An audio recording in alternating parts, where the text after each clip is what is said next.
ஸ்ரீ குருப்யோ நமஹ.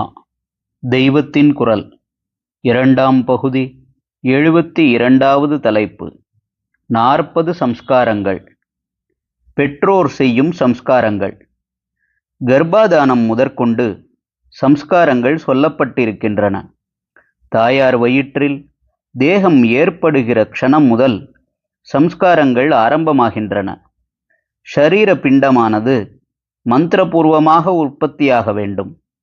கர்ப்பாதானம், பும்சவனம், சீமந்தம் என்பவை தாயார் தேகத்துக்கு ஏற்பட்ட சம்ஸ்காரமென்று நினைக்கிறார்கள். அது தப்பு. அவை உள்ளே உண்டாகிற ஜீவனை குறித்தவை. அந்த ஜீவனுடைய பரிசுத்திக்காக ஏற்பட்டவை.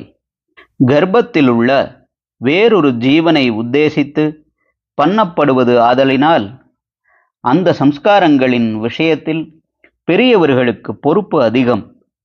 தங்களுக்காக என்றால் வேண்டாம் என்று எண்ணலாம். வேறொரு ஜீவனுக்காக இருப்பதால் இவர்கள் அதை அனாதரவு பண்ணி தடுப்பது பெரிய பாபமாகிறது. இக்காலத்தில் சாந்தி கல்யாணம், அதாவது கர்ப்பாதானம், சீமந்தம் முதலியவை ஃபேஷனாக இல்லை என்று அநேகர் விட்டு வருவது பெரிய பாபமாகும்.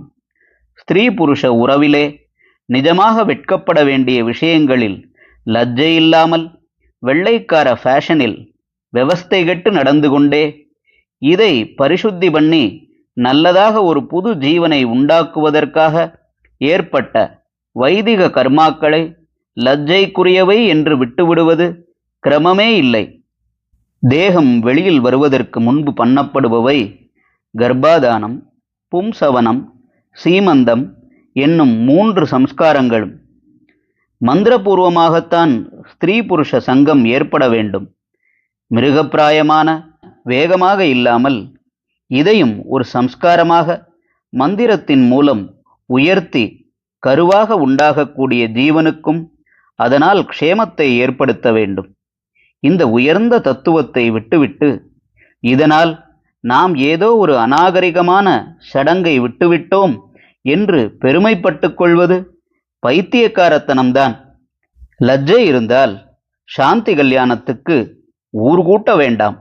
ஆனால் அகத்து மட்டோடாவது அவசியம் இந்த கர்மா பண்ணத்தான் வேண்டும்.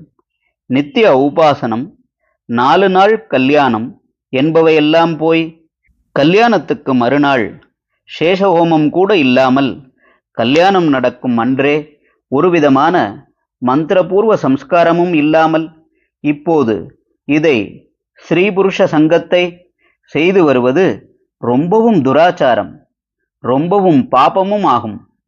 மிருகப்பிராயமாக பண்ணுவதால் சந்ததியும் அப்படியே மிருகம் மாதிரியே அமைகிறது. பும்சவனம் கர்ப்பத்தின் 3வது மாதம் செய்ய வேண்டும். 6 அல்லது 8வது மாதத்தில் சீமந்தம் பண்ண வேண்டும். இப்போது இரண்டையும் சேர்த்து ஏதோ பண்ணுகிறார்கள். ஹரஹர சங்கர, ஜெய ஜெய சங்கர. தெய்வத்தின் குரல் மேலும் ஒலிக்கும்.